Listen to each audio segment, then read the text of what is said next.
I'm Julian Chun. I'm a principal investigator in CSIL and an assistant professor in the Electrical Engineering and Computer Science department at MIT. My area of research is parallel computing, and I want to talk about several of my projects in the area of parallel graph processing. First of all, what is a graph? A graph contains vertices and edges, where vertices model certain objects of interest, and edges model relationships between these objects.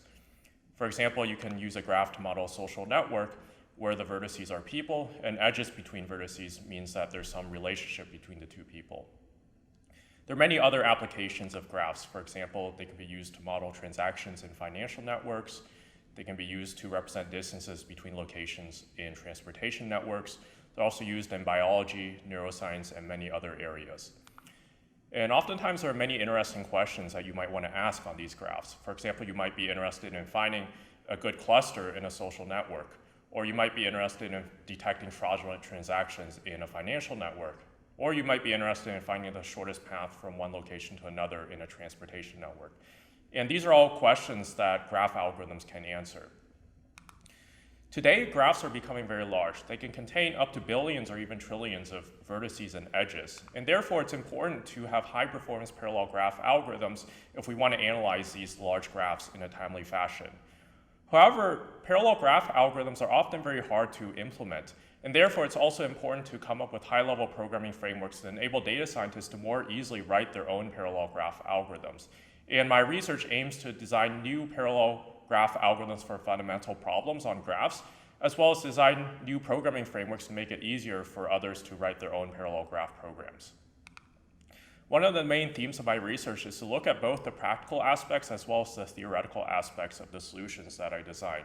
This is because not only do we want our solutions to run efficiently on the data sets we have access to today and on the machines that we have access to today, but we also want to prove strong theoretical guarantees on the performance so that we can ensure that they'll run efficiently even in other settings. For example, when we have larger data sets with possibly different properties in the future, or when we have machines with larger numbers of processing cores and deeper memory hierarchies in the future.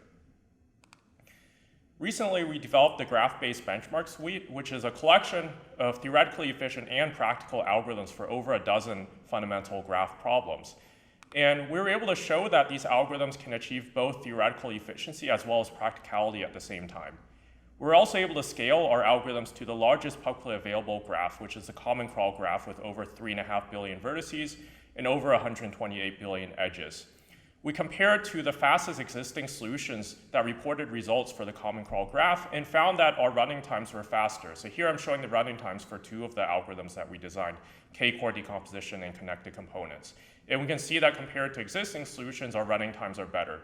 Furthermore, the amount of hardware resources that we used to achieve these running times was significantly lower than the number of cores and amount of memory used by these existing solutions.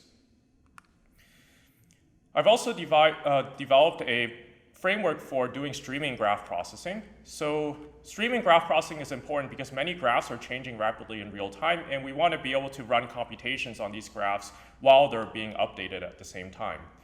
Existing streaming graph processing frameworks either use expensive snapshotting techniques or they separate the updates from the queries, which leads to high latency for either the updates or the queries.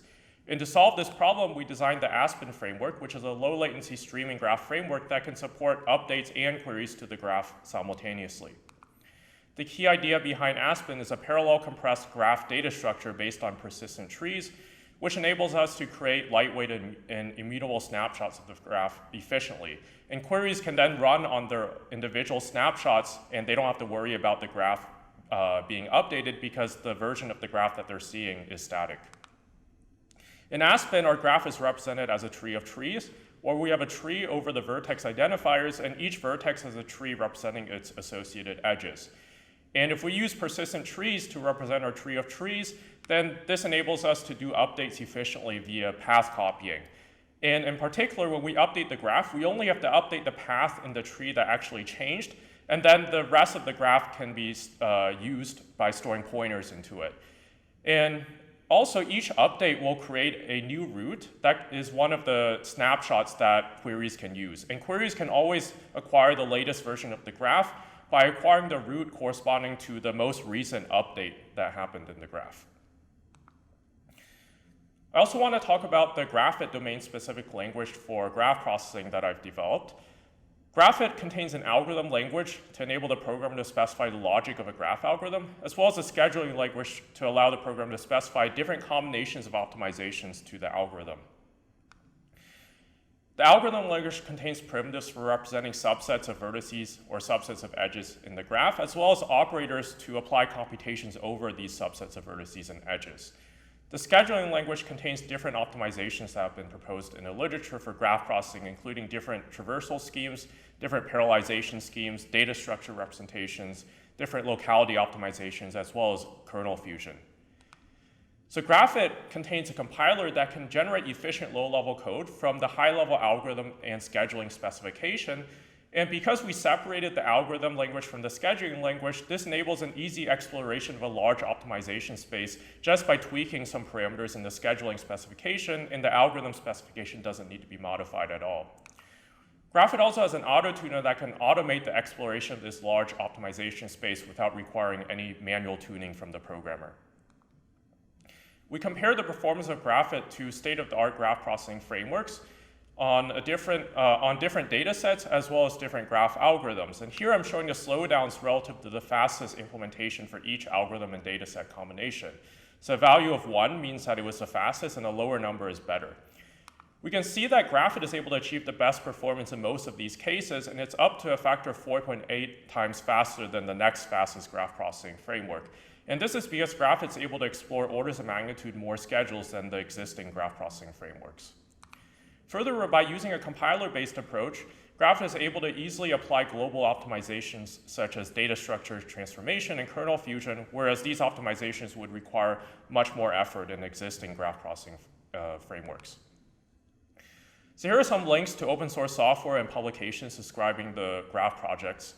And we're always interested in learning more about applications of graphs in industry and applying our graph processing solutions to some of these applications.